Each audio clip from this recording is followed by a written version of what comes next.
Alors, Jacques Étienne, moi j'ai un vrai problème. J'ai un calendrier de l'Avent, je l'ouvre, j'ai un chocolat, ok c'est bien, mais ça veut dire quoi spirituellement ce calendrier de l'Avent?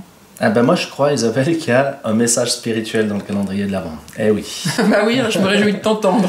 Moi j'aime bien l'image de notre vie intérieure comme celle d'une maison, où il y a des tas de pièces différentes qui sont liées à notre histoire, à notre vie. Il y a les pièces dans ta maison intérieure dont tu es fier, que tu connais bien, que tu habites pleinement, où tu as plaisir à inviter même d'autres personnes. Et puis dans ta maison intérieure, il y a peut-être des pièces qui te font un peu peur, que tu n'as pas encore explorées, ou qui sont un peu sombres, un galetas. Verrouillées, hein. Il y en a même qui sont verrouillées.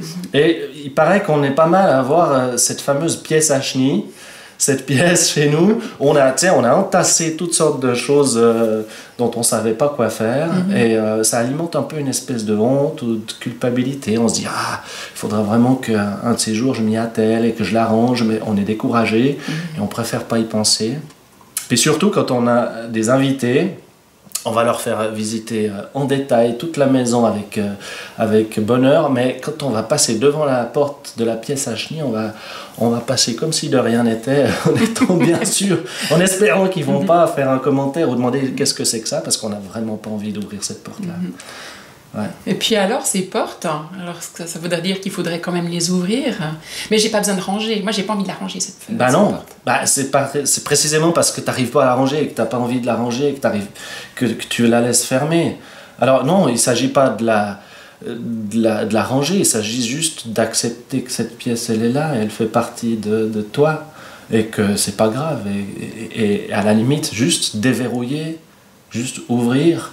Tu sais, comme on ouvre les volets du calendrier de l'Avent, ouvrir et amener un petit peu d'air, pour que simplement quand l'invité va venir, quand tu vas devoir accueillir la personne qui vient, tu puisses l'accueillir dans la totalité, dans l'entièreté de ce que tu es,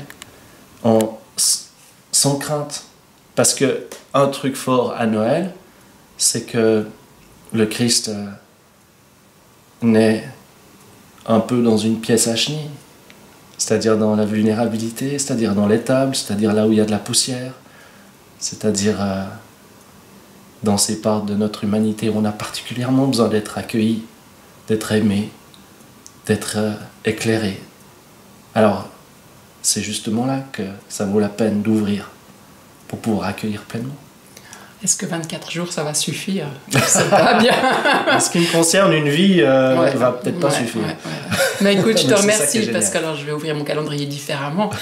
Et puis alors vous, on attend vos commentaires, vos remarques, et puis on se réjouit de vous retrouver lundi prochain. Avec plaisir. Ciao.